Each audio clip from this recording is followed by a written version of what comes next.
અને plane take off કરી રહ્યું હતું એ સમયે જ આ પ્લેન ક્રેશ થયું હોવાની અત્યારે પ્રાથમિક વિગતો મળી રહી છે। કેટલાક લોકો ઘાયલ થયા હોવાની વિગતો મળી રહી છે। જ્યાં આ ઘટનામાં હવે ઘાયલ થયા છે લોકો તેવી વિગતો પણ આવી રહી છે અને હોસ્પિટલની અંદર આ ઘાયલોને લઈ જવામાં આવી રહ્યા છે અને તેમને તુરંત સારવાર મળે તે માટેની દોડધામ ચાલી રહી છે। આ બે તસવીરો આપ જુઓ કે જ્યાં પ્લેન ક્રેશ થયા બાદ ઊંચે સુધી કાળા ધુમાડા જોવા મળી રહ્યા છે।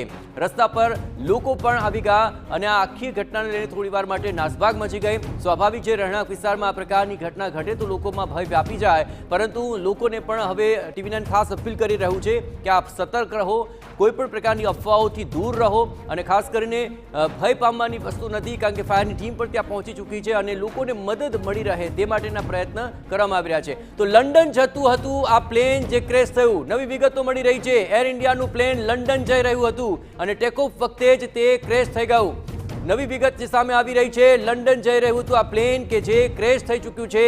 આ પેસેન્જર પ્લેન હતું અને તે અચાનક જ ક્રેશ થયું હોવાની વિગતો મળી રહી છે, પરંતુ કેટલા મુસાફરો આ પ્લેનની અંદર સવાર હતા અને જે જગ્યાએ પ્લેન ક્રેશ થયું છે ત્યાં લોકોને શું ઈજાઓ પહોંચી છે કે કેમ, કેટલા લોકો ગંભીર રીતે ઘાયલ થયા છે કે કેમ, કોઈ મૃત્યુ થયું છે કે કેમ, તેને લઈને એક પછી એક વિગતો ટીવી9 સતત આપને બતાવી રહ્યું છે।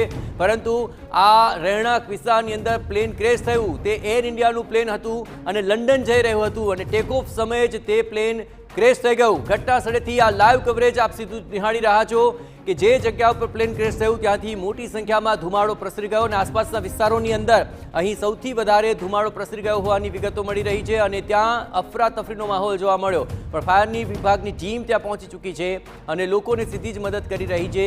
અન્ય લોકો પણ તેમાં જોડાયા છે। રસ્તા વચાળે આપ જોઈ રહ્યા છો ધુમાડો પ્રસરી ગયો છે, બીજી તરફ લોકોને મદદ મળી રહે તે માટેના પણ પ્રયત્નો હાથ ધરાયા છે। તો આ અમદાવાદમાં પ્લેન ક્રેશની ઘટનાથી થોડા સમય માટે જે નાસભાગ મચી હતી, સ્વાભાવિક છે કે લોકો અચાનક આ પ્રકારે કોઈ પ્લેન ક્રેશ થઈ જવાથી જે ધુમાડો પ્રસરી ગયો છે અને ઘટનાથી ગભરાટ ફેલાયો હતો અને થોડો સમય માટે નાસભાગ થઈ ગઈ હતી, પરંતુ હાલ વિગતો ધીમે ધીમે